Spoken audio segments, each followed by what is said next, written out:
So hi guys, பார்த்தீங்கன்னா நம்ம adventure 390 on பண்ணியிருக்கோம். இதில் பார்த்தீங்கன்னா இப்போ வரைக்கும் எந்த ஒரு மாடிஃபிகேஷன்ஸும் ஒரு மாட்ஸ் எதுவுமே இல்லாமல் இருந்தது வண்டியில். பட் கால சூழ்நிலையின் காரணமாக நம்ம வந்து ஒரு லாங் ரைடு பிளான் பண்ணியிருக்கோம். ஸோ வந்து அதுக்கான சம் அக்சசரிஸ் மாட்டியிருக்கோம். ஸோ அதில் வந்துட்டு ஒரு மெயினான அக்சசரி பார்த்திங்கன்னா நம்ம மேட்டாக் ஆக்சிலரி லைட்ஸில் வந்து ஆல்ஃபா எடிஷன் வந்து நம்ம இன்ஸ்டால் பண்ணியிருக்கோம் இந்த அட்வென்ச்சர் 390ல். இப்போ பார்த்தீங்கன்னா இக்னிஷன் மட்டும் ஆனில் இருக்குது. நம்ம வண்டி ஸ்டார்ட் பண்ணுவோம்.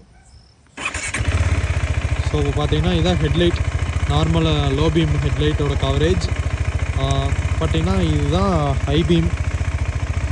ஸோ வந்துட்டு இதோட த்ரோ இவ்வளோதான். பட்டு இதுவே வந்துட்டு நல்லா த்ரோ தான். பட் ஆனால் என்னென்னா நீங்கள் ஹைவேஸில் போகல ஒயிட் லைட்ஸ், பட் மான்சூன் டைமில் வந்துட்டு இந்த லைட் வந்து சுத்தமாக வேலை செய்யாது.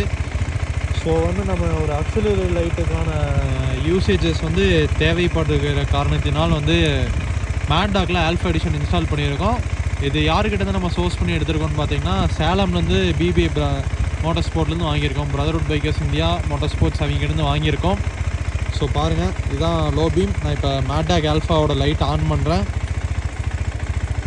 ஓ மை காட், பார்த்தீங்களா என்ன ஒரு அப்சல்யூட் த்ரோன்னு. இதில் வந்துட்டு மேலே எல்லோ ஃபில்டர்ஸ் இருக்குது. நம்ம ஃபில்டர்ஸ் போட்டோம்னா ஃபாகு கோட்டுறதுக்கு சூப்பரான கம்பெனியன். இப்போ பார்த்தீங்கன்னா த்ரோ வந்து சொல்லவே முடியாதுங்க, அந்த அளவுக்கு இருக்குது. ஸோ நீங்கள் பார்த்தீங்கனாலே தெரியும். நான் வேணால் மறுபடியும் ஆஃப் பண்ணி காட்டுறேன். இது பார்த்தீங்களா, லோ பீம் ஒன்றுமே இல்லை. ஆல்ஃபா, ஓ மை காட், அந்த கடைசி வரைக்கும் தெரியுதுங்க. கடைசி வரைக்கும் லைட்டு தெரியுது. கிட்டத்தட்ட இது ஒரு 200 மீட்டர்ஸ் இருக்குங்க. அந்த லென்த்து வந்து 200 மீட்டர்ஸ் எனக்கு கிளியராக தெரியுதுங்க. ஸோ வந்து பார்த்தீங்கன்னா வண்டி ஹீட் ஆகிடுச்சு, ஃபேன் ஓடிட்டு.